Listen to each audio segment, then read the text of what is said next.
नमस्कार दोस्तों। फाइनली नवंबर महीने की एक्सपायरी ख़त्म हो गई। तकरीबन 1500 पॉइंट का जो है गेन नवंबर महीने में निफ्टी ने लिया और बैंक निफ्टी ने भी काफ़ी अच्छा मूव दिया है। आने वाले दिनों में कैसे रहेगी आए देखने की कोशिश करते हैं। उम्मीद करते हैं कि दिसंबर एक्सपायरी हम सभी के लिए फ़ायदेमंद रहे। एक बार आप स्क्रीन पे नज़र मारिए, मॉर्निंग में मेरा क्या व्यू था खुलने से पहले मार्केट, लेकिन जो इतनी उथल पुथल हुई ये भी मैं आपको आगे के पार्ट में समझाऊंगा कि इतनी उथल पुथल आज कैसे हुई। मेरा आज काफ़ी डाउन का बायस था, लेकिन मार्केट ने जो है 780 का लेवल नहीं तोड़ा, 785 से ही मुड़ गई, 785 से ही इसने टर्न अराउंड ले लिया और 13,000 के ऊपर की क्लोजिंग दी, जो दिसंबर का फ्यूचर है। और निफ्टी ने भी तकरीबन 13,000 के स्पॉट के ऊपर क्लोजिंग दी।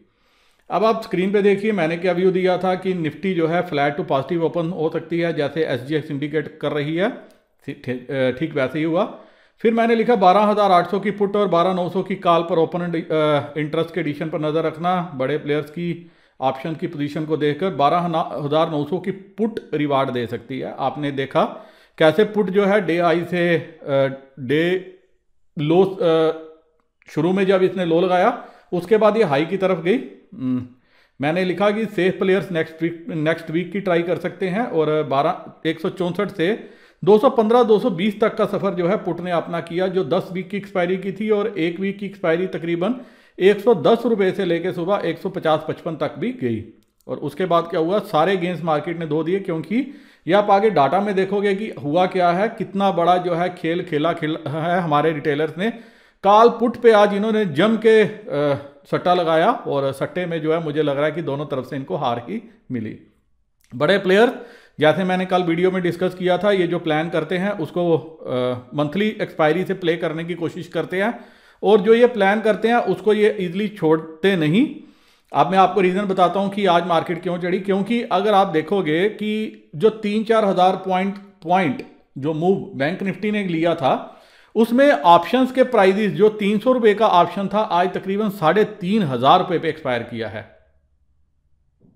ये 300 रुपए पे भी किसी ने राइट किया होगा। तो वो जो 3,500 रुपया था जो बड़े प्लेयर्स बना चुके थे अपने ऑप्शन के प्राइजेस, वो नीचे नहीं लाने देते। ये आप देखोगे जिस टाइम जिस मंथ में ये एक्सपायरी शुरू करते हैं, जिस ऑप्शंस में ये प्ले करते हैं, अगर ये पुट में प्ले करेंगे तो ये जो पुट का एक बार 200 रुपए का प्राइस 2-2,500 तक अगर बना दे बैंक निफ्टी का, और निफ्टी के किसी ऑप्शन का प्राइस ये 100 से उठा के 700-800 रुपया बना दें, तो ये रिवर्स नहीं करने देते, ये अपने गेंस को लॉस में कन्वर्ट नहीं करने देते। आज जो मिड मूव आया, जो 29,000 के नीचे मार्केट गई, अगर यही मूव आपको 2:30 बजे के बाद मिलता तो आज की एक्सपायरी 28,500 पे होनी थी। लेकिन जो पोजीशन कल बनी थी, जो मैंने डिस्कस करा था कि तकरीबन रिटेलर्स ने कॉल काफी अच्छी खरीदी है और पुट राइट करी है, सुबह क्या किया, दोनों तरफ से उसको धोया गया, उसको चकमा दिया गया। पहले नीचे ला गई, उसको समझ में आया कि मुझे पुट में लॉस होगा, तो वो क्या किया, उसने पुट कवर करी, उसके बाद में वो कॉल में उसने पुट फिर वहां से रिवर्स करी अपनी, और बाद में क्या हुआ, वो कॉल में उसको लॉस दिया गया और दोनों तरफ से किया गया। और जो आखिर का आधा घंटा था वो अनएक्सपेक्टेड क्यों था, क्योंकि ऑप्शन के प्राइजेस जो इन्होंने सेट किए थे ये वहां पे लाना चाहते थे अपने दाम। अगर आज की एक्सपायरी 12,700 पे या 12,600 या 12,750 पे होती तो इनको जो 200-250 रुपया कॉल ऑप्शन में नुकसान होता था, जो प्राइस बन चुका 28,500 पे होती, इनको 1,000-1,500 रुपया इनकी जो प्राइस बन चुका था इनको उसमें लॉस होना था। तो उसको इन्होंने मैनेज किया मैनिपुलेटिव मूव से। जो आज का मूव था टोटल मुझे मैनिपुलेटिव लगा। फिर भी अब देखते हैं कि नेट डाटा क्या कह रहा है और इन्होंने आज क्या किया। स्क्रीन पे देखिए, आज इन्होंने 2,027 करोड़ रुपए की बाइंग की है। कल हल्की सी बाइंग थी लेकिन आज भी की है।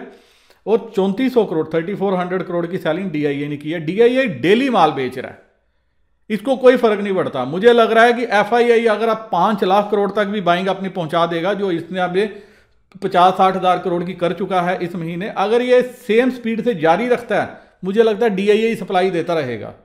और बाकी की जो बाइंग है वो किसने ली है, वो रिटेलर ने किया है। क्योंकि आज मैक्सिमम डाटा एक्सपायर हो गया, तो हम चलते हैं सीधा नेट डाटा पे, देखते हैं कि क्या हुआ है। रिटेलर आज इंडेक्स फ्यूचर में अपनी पोजीशन कवर करते हुए नजर आए फर्दर। अब इनके पास 23,926 कंट्रैक्ट हैं। डीआईआई नंबर में चेंज नहीं है, इन्होंने थोड़ा सा नंबर बढ़ाया, अब इनके पास 38,857 कंट्रैक्ट हैं। एफआईआई 71,756 कंट्रैक्ट हैं। सरप्राइज देखो, इन्होंने नंबर आज फिर बढ़ा लिया। कल ये 50,000 पे आ गए थे, आज फिर बढ़ा के 71,000 कर दिया। क्योंकि अगर ये नहीं करते मार्केट ऊपर नहीं आनी थी। तो इन्होंने क्या किया, नंबर फिर से बढ़ा लिया और प्राउस ने पूरे अपने फ्यूचर बेच दिए। ये क्यों बेचे? इसने कोशिश की मार्केट को कि मैं अपना माल बेचता हूं, ताकि क्या हो जाएगा, मार्केट नीचे आएगी और जो मैंने अपनी इसने गेम चली हुई थी वो इसमें बैलेंस तरीके से बाहर निकल जाता। लेकिन उसमें ये सक्सेसफुल नहीं हो पाया। मुझे कल ही ये लग रहा था, मैं अपने दोस्तों से बात भी कर रहा था कि मुझे लग रहा है कि प्राउस संभालने की कोशिश करेगा, जो उसके पास फ्यूचर पड़े हैं ये बेचेगा ताकि ये मार्केट जो है ऊपर ना आए। लेकिन क्या आप देखिए कि इसने माल बेचा और पूरे का पूरा माल जो है FII ने फिर से खरीद के बैठ गया और ये फर्दर माइनस में चला गया। अब इसके पास 8,973 कंट्रैक्ट हैं। 3 प्लेयर्स का माल एक ही प्लेयर के पास है जो बिग प्लेयर है। इंडेक्स कॉल में क्योंकि डाटा अभी फॉर्म नहीं हुआ पूरी तरह से, लेकिन फिर भी देखते हैं। इंडेक्स कॉल में 19,821 कंट्रैक्ट हैं जो रिटेलर्स के हैं, जो राइट करके बैठा है। DII नंबर में चेंज नहीं है। FII 63,683 कंट्रैक्ट हैं जो इनके लॉन्ग साइड में है। और प्राउस ने मैक्सिमम पोजीशन इसकी देखो आज आप कवर हुई है। अब इसके पास 44,129 कंट्रैक्ट हैं। और पुट्स में क्या हालत है, रिटेलर्स के पास अब 68,337 पुट्स हैं जो इसने राइट की हैं। DII इसके पास 27,744 कंट्रैक्ट हैं। FII के पास 54,014 कंट्रैक्ट हैं और प्राउस के पास 13,421 कंट्रैक्ट हैं। स्टॉक फ्यूचर में आज ये रिटेलर काफ़ी हद तक अपनी पोजीशन निकालता हुआ नजर आया। अब इनके पास 4,44,480 कंट्रैक्ट हैं। DII इसके पास 7,26,676 कंट्रैक्ट हैं। FII के पास 2,28,288 कंट्रैक्ट हैं। नंबर इन्होंने थोड़ा सा फिर से बढ़ा लिया और प्राउस के पास 53,908 कंट्रैक्ट है। नंबर इन्होंने भी बढ़ाया। अब चलते हैं दोस्तों सीधा ऑप्शन चेन पे, देखते हैं कि मार्केट कल कैसे कामकाज कर सकती है, क्या मूव दे सकती है। नई सीरीज है, दोनों तरफ वोलाटाइल सेशन रहना चाहिए, दोनों तरफ का आपको मूव मिलना चाहिए। 13,000 के लगभग मार्केट ने क्लोजिंग दी है। 13,000 की पुट पे 11,65,725 11,65,725 का ओपन इंटरेस्ट है। वहीं 12,900 पे 17,14,050 का ओपन इंटरेस्ट है। और फ्रेश पोजीशन 12,900 पे जो है आज ही एडिशन हुआ है 11,76,600 का। उसके बाद 11,800 पे 19,56,075 का ओपन इंटरेस्ट है। कल के मेरे दोस्त जो पूरा वीडियो देखा होगा उनको समझ में आएगा, मैंने 12,800 से 13,000 की रेंज डिस्कस करी थी और ये भी बोला था मार्केट किसी भी तरफ निकली तो बड़ा मूव दे सकती है। सॉरी 12,800 से 13,000 और 12,900 का रेजिस्टेंस बोला था। रेजिस्टेंस के ऊपर निकली तो आपने देख लिया मूव कैसे आया। यही खूबसूरती है ऑप्शंस की, जिस तरह भी जैसे पहाड़ खड़ा होता है मार्केट जो है उस पहाड़ को लांघती हुई दूसरी तरफ निकल जाती है। वही आप देखोगे 13,000 की पुट पे 20 लाख का ओपन इंटरेस्ट है, जिसमें 8 लाख कॉल्स में 20 लाख का ओपन इंटरेस्ट है, जिसमें 8,54,175 कंट्रैक्ट हैं। और फ्यूचर ने जो दिसंबर का इसके ऊपर की क्लोजिंग दी है।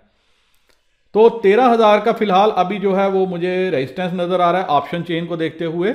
लेकिन आप एक बार लाइव मार्केट पे नजर रखिएगा, अगर पुट पे ही एडिशन होता है 13,000 पे तो आपको मार्केट 13,100 150 जो उसने हाई टच किया था वहां पे जाती हुई नजर आ सकती है। वहीं अगर कॉल पे एडिशन नजर होता है तो एक बार के लिए 12,900 की तरफ आती हुई नजर आ सकती है। तो लाइव मार्केट में आपको नजर रखनी पड़ेगी, क्योंकि डाटा कल से फॉर्म होगा नई सीरीज का, नई एक्सपायरी का अच्छे तरीके से, तो आपको अकॉर्डिंगली आप अपनी पोजीशन ले सकते हो। क्योंकि 13,100 पे हल्का सा रेजिस्टेंस है, उसके बाद सीधा रेजिस्टेंस जो है वो 13,200 के ऊपर है, जहां 13,55,100 का ओपन इंटरेस्ट है। वैसे जो कल की रेंज है मुझे 12,900 से लेके 13,000-13,050 तक की नज़र आ रही है। इसी के बीच में जो है कामकाज होना चाहिए। एक बार लाइव मार्केट में जैसे ही मार्केट खुलेगी तो मैं अपडेट करने की कोशिश करूंगा। अगर मुझे कुछ मूव नज़र आया तो अकॉर्डिंगली आपको डायरेक्शन वहां से मिल सकती है। वहीं दोस्तों बैंक निफ्टी में काफ़ी अच्छा मूव था। डाटा यहाँ पे अभी पूरी तरह से फॉर्म नहीं हुआ, लेकिन फिर भी हम जानने की कोशिश करते हैं। बैंक निफ्टी ने भी 29,500 के ऊपर की क्लोजिंग दी है। 29,500 पे 2,64,600 का ओपन इंटरेस्ट है। वहीं 29,000 पे 3,26,125 का ओपन इंटरेस्ट है। ये ओपन इंटरेस्ट पुट साइड में है। वहीं 29,500 की कॉल पे देखोगे 3,89,700 का ओपन इंटरेस्ट है। उसके बाद 30,000 की कॉल पे 6,17,250 का ओपन इंटरेस्ट है। अब 29,500 के ऊपर की क्लोजिंग है, तो क्लोजिंग को अगर देखा जाए और ऑप्शन चेन को देखा जाए तो 29,500 पे ही रेजिस्टेंस है, लेकिन रेजिस्टेंस से ऊपर क्लोजिंग हुई है। तो हमें देखना पड़ेगा लाइव मार्केट में एक बार कि कैसे डाटा फर्दर फॉर्म होता है। वैसे जो मुझे ब्रॉडर रेंज नज़र में आ रही है वो 29,000 से लेके 29,700 तक की नज़र में आ रही है। किसी भी तरफ अगर मार्केट निकली, अगर गैप अप दोबारा से ओपन होती है तो ये आपको 30,000 की तरफ बढ़ती हुई नज़र आ सकती है, और अगर गैप डाउन ओपन होती है 29,400 350 के लगभग, तो ये आपको 29,000 की तरफ पहले बढ़ती हुई नज़र आ सकती है। ताकि फिर अकॉर्डिंगली देखेंगे कि कॉल पुट में एडिशन कैसे होता है और वैसे ही हम अपनी पोजीशन लेने की कोशिश करेंगे। दोस्तों इसी के साथ उम्मीद करता हूं कि आपको जो है वीडियो समझ में आया होगा, आपको कल कुछ जो है ट्रेड लेने में मदद मिले। वैसे जो मेरा एक्सक्लूसिव ग्रुप है जो मैंने इंडेक्स ऑप्शन का शुरू किया है, दिसंबर महीने की एक्सपायरी कल से शुरू हो रही है। कोशिश करेंगे कि हमें भी अगर कुछ अच्छे प्रॉफिटेबल ट्रेड नजर आए तो इस ग्रुप में पोस्ट करेंगे ताकि सभी मेंबर्स को जो है वो फायदा हो। इसी के साथ मैं वीडियो खत्म करने की इजाज़त चाहता हूं। मेरे वह दोस्त जिन्होंने अभी तक अपना अकाउंट ओपन नहीं किया अपस्टॉक, एंजल ब्रोकिंग या 5 पैसा में, वह ओपन करें, ट्रेड करें, ताकि मैं उनको जो है मेंबर्स एक्सक्लूसिव ग्रुप में जो है इंक्लूड कर सकूं और हम सब मिलके जो है प्रॉफिटेबल ट्रेड्स ढूंढने की और करने की कोशिश करें। इसी के साथ वीडियो खत्म करने की इजाज़त चाहता हूं। नमस्कार, जय हिंद।